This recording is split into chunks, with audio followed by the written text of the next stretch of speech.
బంగారం వెండి ధరలు వరుసగా క్రాష్ అవుతున్నాయి. ఆకాశం నుంచి నేలకు దిగొస్తున్నాయి ధరలు. వారం రోజుల్లోనే అంతా తలకిందులైంది. దాదాపు గోల్డ్ రేటు ఈ వారంలో 20% తగ్గింది. 1,82,500 నుంచి 1,47,800 వరకు బంగారం పడిపోయింది. ఏకంగా 36% వెండి క్షీణించింది.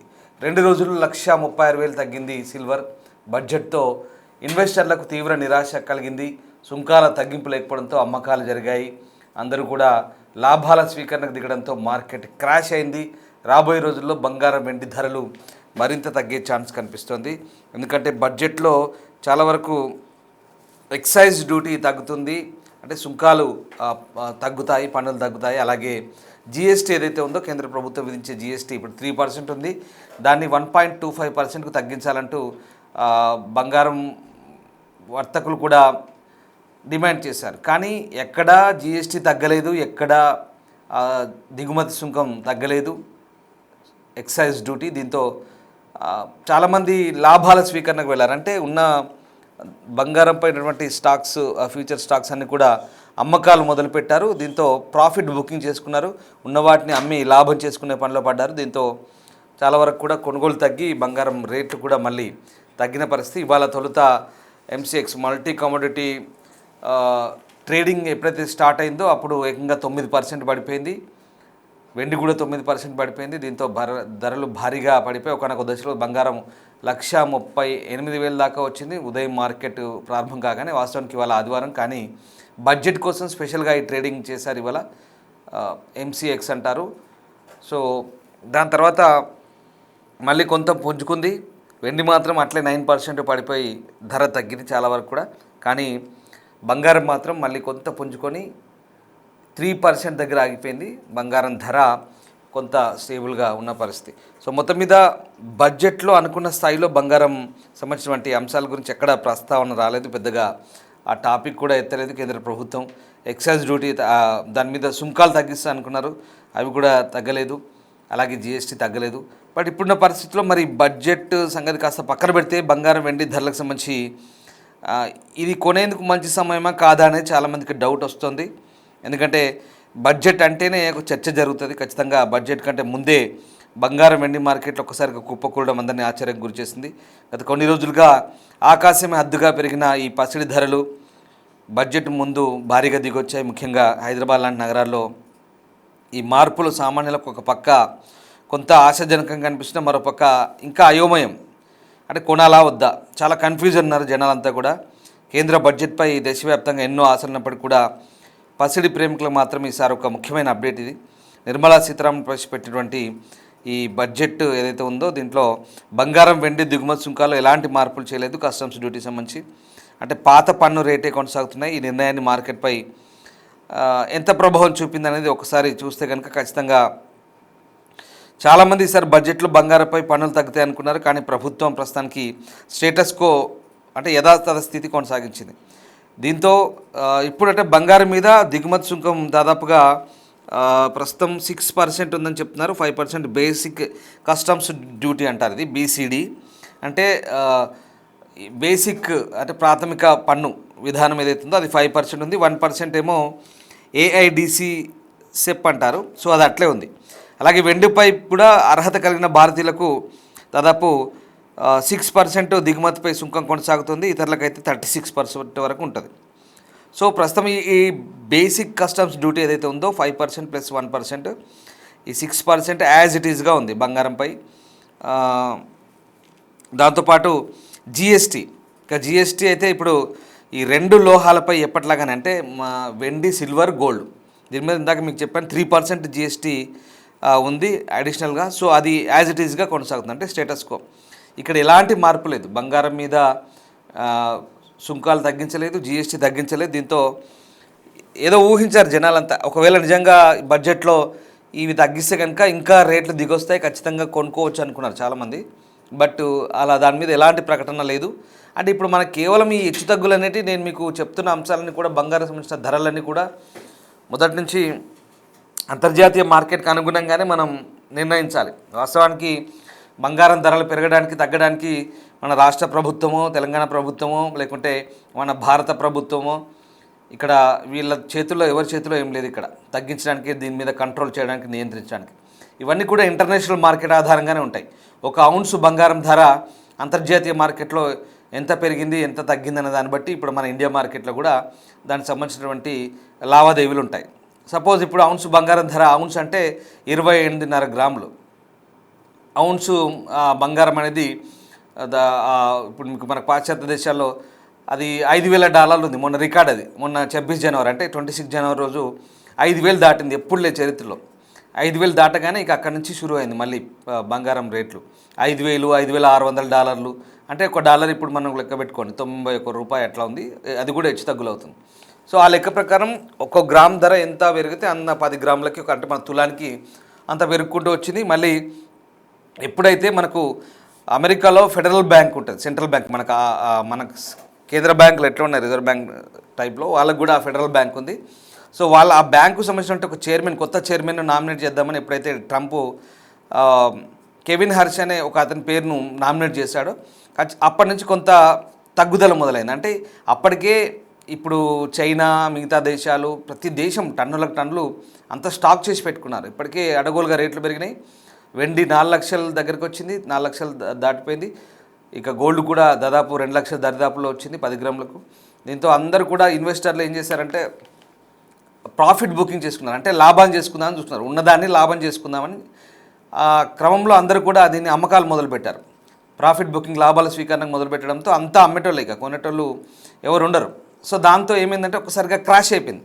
అట్లా ఈ 3 రోజుల్లో 3 సార్లు క్రాష్ అయింది.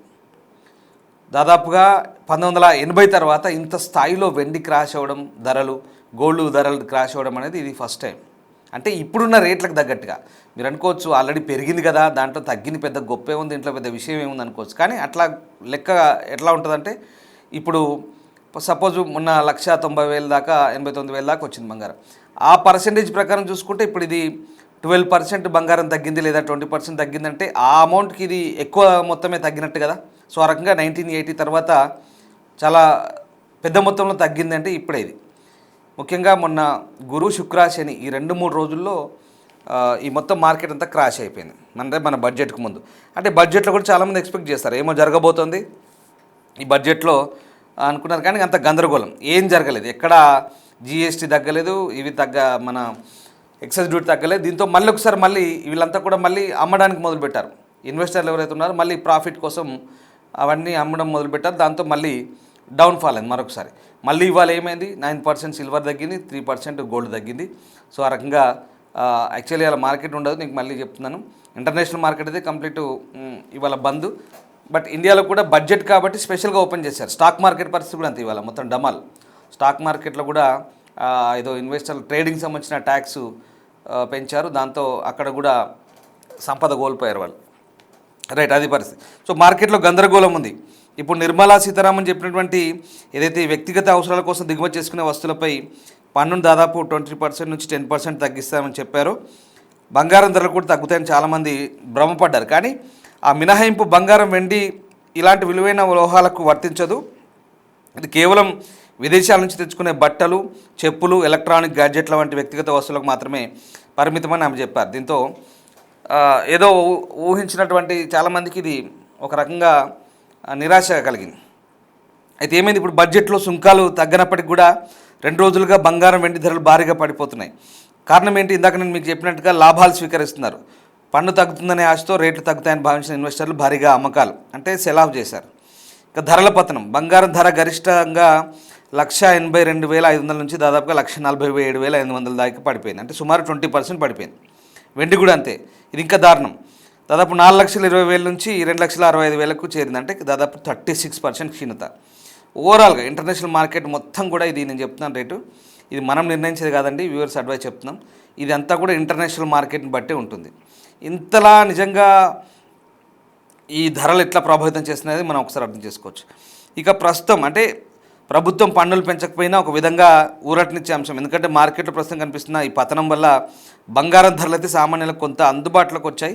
ఎందుకంటే ఇప్పుడు పెళ్లిళ్ళ కోసం నగలు కొనాలనుకునే వారు ఈ తగ్గుదలను గమనిస్తూ అంచెలంచెలుగా మరి కొనాలా వద్దా అనేది నిజంగా ఒకసారి మనం ఆలోచిస్తే కనుక దాన్ని బట్టి దీని రేట్లు ఏంటనేది మనం ఒకసారి గుర్తు చేసుకోవచ్చు. సో ఓవరాల్గా ఇప్పుడు నేను మీకు చెప్పేది ఏంటంటే వ్యూవర్స్ అడ్వైస్ ఏం చెప్తానంటే ఇదంతా కూడా ఇంటర్నేషనల్ మార్కెట్ సంబంధించి మేము వరుసగా బంగారం ధరల గురించి ప్రతి అప్డేట్ అందించే ప్రయత్నం చేస్తున్నాం మీకు. ప్రతిసారి ఏం జరుగుతుంది, కమోడిటీస్ సంబంధించినటువంటి ట్రేడింగ్ ఎట్లా జరుగుతుంది, రేట్ ఎట్లా అనేది. ఇక్కడ ఒక్కటే అంశం, మళ్ళీ కూడా అదే రిపీట్ చేస్తున్నాము. వ్యూవర్స్ అడ్వైస్ ఏం చెప్తున్నాం చూసే వాళ్ళకు కూడా, మీరు ఏదైనా పెట్టుబడి అనేది మీ ఓన్ రిస్క్. బంగారం మీద పెట్టుబడి పెట్టాలన్నా, కొనాలనుకున్నా, అమ్మాలనుకున్నా, నాట్ ఓన్లీ బంగారం, స్టాక్ మార్కెట్ కావచ్చు, ఇంకేదైనా ఇన్వెస్ట్మెంట్ కావచ్చు, అది మీ పర్సనల్ చాయిస్, మీ విచక్షణ బట్టి ఉంటుంది. మీరు కొనాలన్నా, అమ్మాలన్నా ఎవరైనా ఎక్స్పర్ట్స్ సలహాలు తీసుకోండి, మీకు తెలిసిన వాళ్ళ సలహాలు తీసుకోండి. దాన్ని బట్టి మీ విచక్షణ బట్టి మీరు ఆ నిర్ణయం తీసుకోండి. ఇక్కడ వార్తాపత్రికలు కానీ, టీవీ ఛానల్ కానీ రకరకాల సమాచారాన్ని, ప్రస్తుతం ఉన్న మార్కెట్ ట్రెండ్లను మీకు అందించే ప్రయత్నం మాత్రమే మేము చేస్తుంటాం. ఇక అమ్మకాలు కొనుగోలు అనేది అది మీ విచక్షణ బట్టి ఉంటుంది, అది మీ ఇష్టం అది. సో అది పరిస్థితి. ఇప్పుడు ప్రస్తుతం బంగారం వెండికి సంబంధించి అంటే కొంత ఇప్పుడైతే తగ్గి వచ్చింది, ఒక రకంగా కొంత పర్వాలేదు అనిపిస్తుంది. ఇంకా మరి ఆలోచించాలి, ఎందుకంటే పెళ్ళిళ్ళ సీజన్ వస్తుంది కాబట్టి ఇంకా చూడాలి, వేచి చూసే ధోరణి ఉంటారా, కొనుక్కుంటారా లేదా అనేది. ఇప్పటికైతే కాస్త తగ్గింది, అంటే నిన్న మొన్నటితో గత 3 రోజుల కిందతో పోలిస్తే, అంటే లాస్ట్ వీక్ ఈ క్రితం వారం కిందతో పోలిస్తే చాలా తగ్గిందని చెప్పాలి. ఆ రకంగా దాన్ని బట్టి డిసైడ్ చేసుకోండి. సో ప్రస్తుతానికైతే బడ్జెట్లో ఎలాంటి ఊరట లేదు బంగారానికి సంబంధించి. అయినప్పటికీ కూడా బంగారం ధర నిజంగా చెప్పాలి, అంతర్జాతీయ మార్కెట్లలో ఎట్టెట్లా పరిణామాలు మారుతుంటాయో అట్టట్లా. ఎందుకంటే బ్యాంకు చైర్మన్ నియామకం ఒకటి అమెరికాలో, అలాగే జియో పొలిటికల్ టెన్షన్స్, అంటే అమెరికా ఆ యుద్ధాలు అవి ఇవి గొడవలు ఉంటాయి కదా, వాటికి సంబంధించిన అంశాలు కూడా దీని మీద ప్రభావం చూపుతాయి. ముఖ్యంగా ఆ కొత్త చైర్మన్ ఎవరైతే ఉన్నారో అమెరికాలో బ్యాంక్ చైర్మన్, డాలర్ను డాలర్ను ఏదైతే ఉందో మన రూపాయలాగా వాళ్ళ డాలర్ ఉంటుంది కదా, దాన్ని స్ట్రెంగ్తెన్ చేద్దాం, దాన్ని బలపరిచేలా నిర్ణయాలు తీసుకుంటున్నారు. కాబట్టి అక్కడ కూడా ఇన్వెస్టర్లు బంగారం నుంచి పక్క దప్పుకొని మళ్ళీ డాలర్ మీద పెడుతున్నారు ఇన్వెస్ట్మెంట్. దాంతో అది స్ట్రాంగ్ అవుతుంది, బంగారం తగ్గుతుంది. మనకు కావాల్సింది కూడా అదే, ఎప్పటికెప్పుడు మనం బంగారం ధరలు తగ్గాలంటే అంతర్జాతీయ మార్కెట్లో పరిస్థితులు చక్కబడితేనే మన దగ్గర ఎందుకు ఇవన్నీ అంటే ఐ అప్రిషియేట్ యూ గైస్. ఎందుకంటే మీరు ఇంత ఓపిక్గా నేను ప్రతి అంశాన్ని కూడా వివరించినప్పుడు చాలామంది కనెక్ట్ అవుతున్నారు. బంగారం ధరల గురించి ఏ అంశం చెప్పినా కూడా జరుగుతుంది ఏంటంటే అంతర్జాతీయ మార్కెట్లో ఏం జరుగుతుందో మేము మీకు అది మాత్రమే చెప్పే ప్రయత్నం చేస్తున్నాం. కొనాలా వద్దనేది అది మీ ఇష్టం, అమ్మాలా వద్దనేది మీ ఇష్టం.